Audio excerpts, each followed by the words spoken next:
Makakausap po natin ngayon si Attorney Gilbert Andres, accredited lawyer of the ICC and Executive Director ng Center for International Law. Nasa Hague, Netherlands po siya ngayon. Magandang gabi ho ba dyan ngayon, Attorney Andres? Or magandang gabi dito, Attorney Andres. Anong oras ho ba dyan ngayong gabi? Ngayong araw? Oo, it's 11:25 a.m. ngayon, AM? Pinky. So, Okay. Ako na yung nalito. Pasensya na po. Okay, magandang gabi from Manila. Attorney, first of all, ito po yung bagong balita. Anong masasabi niyo dito sa naging hakbang ng Solicitor General na hindi po tumayo bilang abogado ng pamahalaan sa mga petisyon na inihain ng mga Duterte sa Korte Suprema? well, hindi naman po ako na-surprise, kasi narinig ko na rin po yan sa kay Solgen. In fact, mayroon pong isang House Committee hearing kung saan po pareho po kaming resource speakers. Oo. Narinig ko na rin po yan na sinasabi nga ni Solgen na walang jurisdiction. Oo. Pero gusto ko lang sigurong tukuyin na indeed meron ngang decision ng Philippine Supreme Court, which was a unanimous decision. It's Senator Pangilinan versus Cayetano. And in fact, I was a petitioner in the second petition that was actually consolidated together with it, PCICC, Philippine Coalition for the ICC versus Executive Secretary, wherein sinabi po ng Supreme Court in a unanimous decision na within the time frame kung saan po naging partido po ang Philippines from November 1, 2011 hanggang March 16, 2019, ay kung may mga international crimes na nangyari sa Pilipinas, ay that's still within the jurisdiction of the ICC. Walang kawala po. Meron ho bang siguro anong magiging epekto nito na tila sa aking pong pagkaintindi dahil sa naging manifestation ng Solicitor General na walang jurisdiction ang ICC ay para ho bang sinasabi na ni Solgen na hindi tama yung naging pag-turnover sa dating Pangulo sa The Hague? Hindi naman, Pinky, kasi ibang issue yung issue of jurisdiction dun sa issue of the arrest and the custody within the ICC. So Bakit po? those are two separate issues. Kasi ang issue of jurisdiction, in the eyes of the ICC will just look at three things. First is jurisdiction rationale materiae. May subject matter jurisdiction ba ang ICC? And yes, meron po sila. Kasi ang charges po dito ay crimes against humanity, which is under Article 5 and Article 7 of the Rome Statute. Ikalawa po, titingnan din ng ICC whether it has jurisdiction rationale temporis, which is the temporal, the time frame.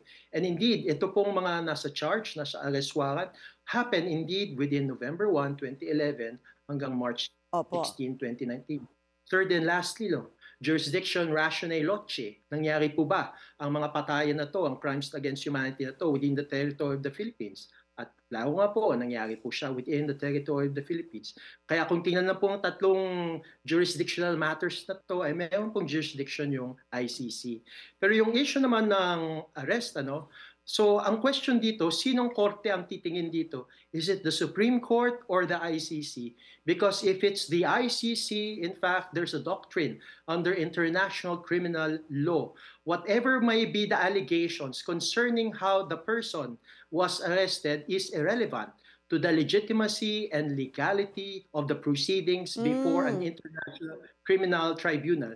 Ito po ay isa sa mga doctrines that was even established in the 1960s na case po, ang prosecutor of Israel versus Adolf Eichmann. Ang tawag po sa doctrine na to ay Malacaptus Beni Detentus. Kaya isa pong established doctrine po ito na incorporated din sa jurisprudence po ng ICC.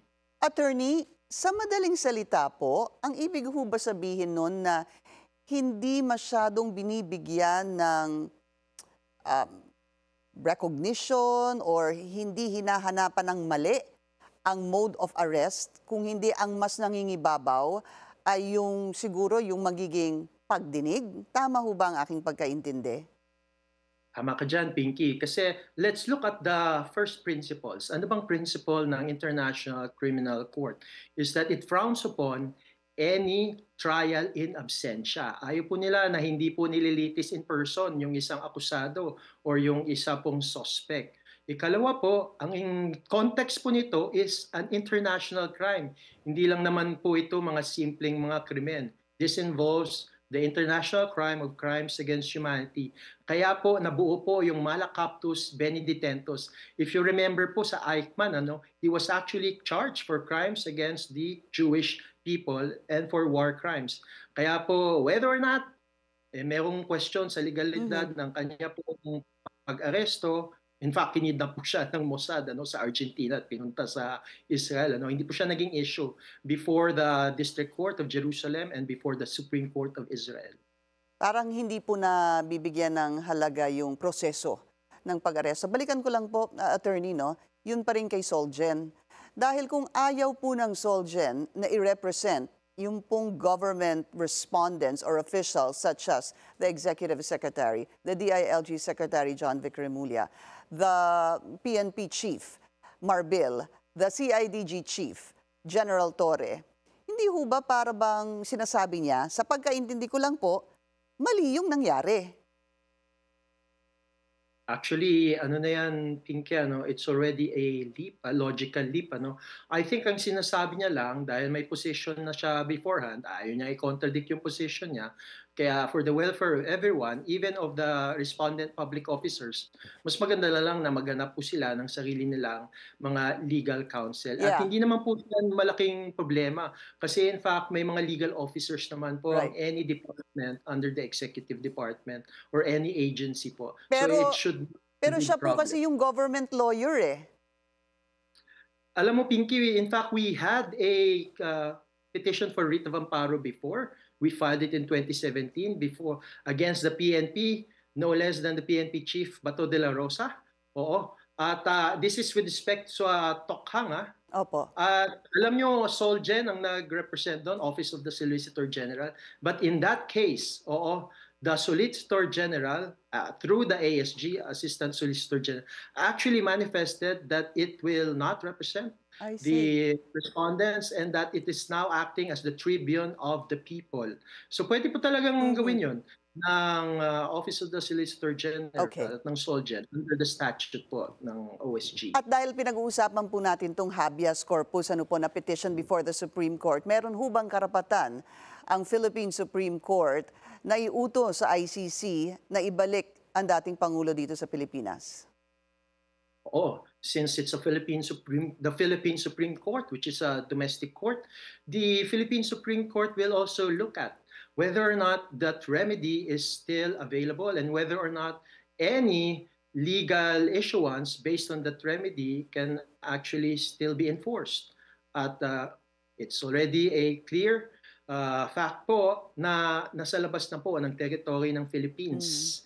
Mr. Rodrigo Duterte, in fact, nasa ICC custody na po siya.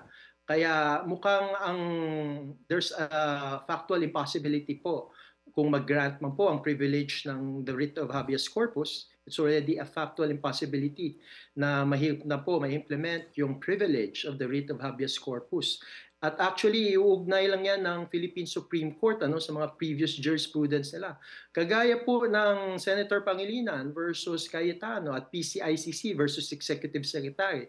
Doon po, question namin yung withdrawal ni Mr. Duterte from the Rome Statute without a Senate concurrence.